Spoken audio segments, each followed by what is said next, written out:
Well, the trial of a Baltimore man charged with killing a 7-year-old girl has begun.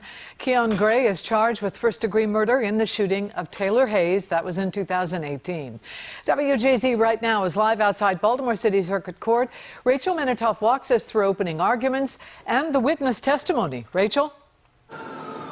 Denise, so far the prosecution has called 5 witnesses to the stand, including several police officers, an EMT, and a paramedic, all of whom responded to the crime scene back in 2018. Inside Baltimore City's Circuit Courthouse, prosecuting attorneys explained to the jury that this was going to be a complicated case with a lot of witnesses, information, and emotion. Explaining that on July 5th, 2018, 7-year-old Taylor Hayes was sitting in the back seat of her godmother's car in southwest Baltimore. That's when the prosecution alleges that 30-year-old Keon Gray fired a .40 caliber handgun at least twice. The bullet traveled through the trunk of the Honda Accord, hitting Taylor in her back. She died 2 weeks later after a courageous fight for her life. A break in the case came when witnesses remembered seeing a white Mercedes carrying the defendant away from the scene.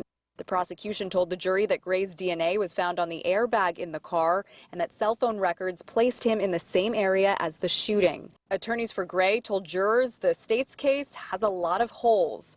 They pointed out that the 2 adults in the car were Malik Edison and Darnell Holmes, who was Taylor's godmother. The defense said when police arrived on scene, they asked Darnell Holmes what happened and where it happened, and said that she wouldn't answer their questions and flat out lied to police. Holmes and her boyfriend were eventually arrested on gun and drug charges, but cut a deal with the prosecution in exchange for their testimony against Keon Gray. The first witness called to the stand was a Baltimore City police sergeant. Much of his testimony relied on his body camera footage from the crime scene. He told the courthouse, quote, he had never encountered anything like it in his 12 years of service. I never see my child again. In the weeks and months after Taylor's death, her mom, Shanika Robinson, offered heartfelt pleas to the community to put an end to the violence that took her little girl's life. The trial is scheduled to last 2 weeks. The prosecution says over the next 2 days, we will hear from a number of witnesses, including the 2 adults who were inside the car at the time of the shooting. And as always, we'll continue to keep you updated on the latest developments inside the courtroom.